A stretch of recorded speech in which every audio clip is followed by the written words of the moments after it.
Olá, estou aqui de volta.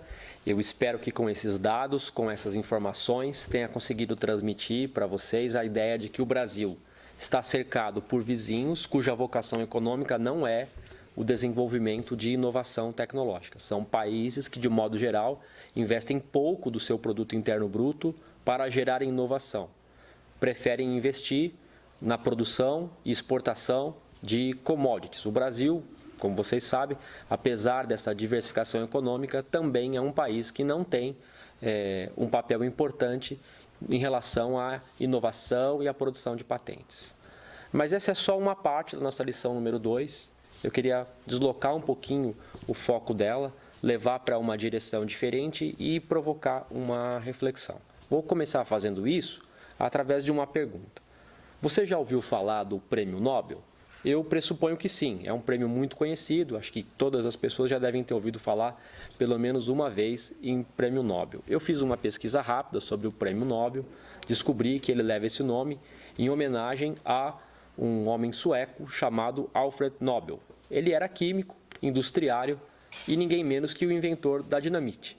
Depois que o Sr. Nobel morreu, resolveram criar o prêmio e batizar o prêmio com o nome dele. O Prêmio Nobel tem 4 categorias. A primeira categoria é a categoria científica, que está dividida em física, química e medicina. O Prêmio Nobel ainda tem Prêmio Nobel em literatura, Prêmio Nobel da Paz e Prêmio Nobel em economia.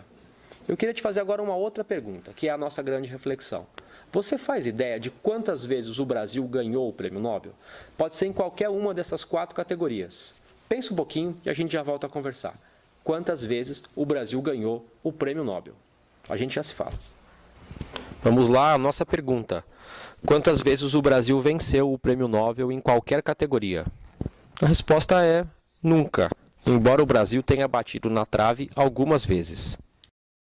Veja a interessante lista de pesquisadores, e por que não dizer empreendedores, que chegaram muito próximos de vencerem o Prêmio Nobel. Entre eles, eu gostaria de destacar Carlos Chagas, indicado 4 vezes na categoria Medicina. Ele é o primeiro e o único cientista até hoje a identificar todo o ciclo de uma doença, conhecida como o mal de Chagas. Isso nos mostra que os empreendedores não estão apenas na área da indústria e dos negócios, mas também mostra que o Brasil não tem forte tradição em pesquisadores reconhecidos mundialmente. O contraste brasileiro em relação aos Estados Unidos é impressionante. Nossos vizinhos norte-americanos são detentores de 207 prêmios apenas na área científica, o que equivale a 57% do total de prêmios distribuídos nessa categoria. Isso serve para explicar, em parte, o sucesso econômico norte-americano. Os norte-americanos praticam o modelo clássico de empreendedorismo, focado em pesquisa, inovação e negócios. Ao aproximar governo, universidades, centros de pesquisa e empresas, o país desenvolve a base da sua competitividade em nível mundial.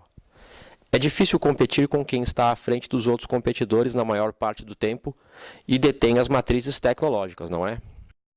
Fica fácil entender porque o Brasil, mesmo sendo um país que tem como elemento fortemente presente na cultura o improviso e a criatividade, peca na hora de gerar inovação. A essa altura do campeonato, você está desesperadíssimo, eu imagino. Acabei de dizer para você que você, brasileiro, mora num país que não tem vocação em pesquisa, que está cercado por países que também não investem muito em pesquisa. Aí eu venho na sequência e digo para você que o Brasil nunca ganhou um prêmio Nobel. Bateu na trave algumas vezes, mas nunca foi o vencedor de fato. Bom, a essa altura do campeonato, eu imagino que você está concluindo que você não está num lugar bacana para desenvolver o seu empreendimento, ser empreendedor. Mas eu queria levar você a pensar de um outro ponto de vista.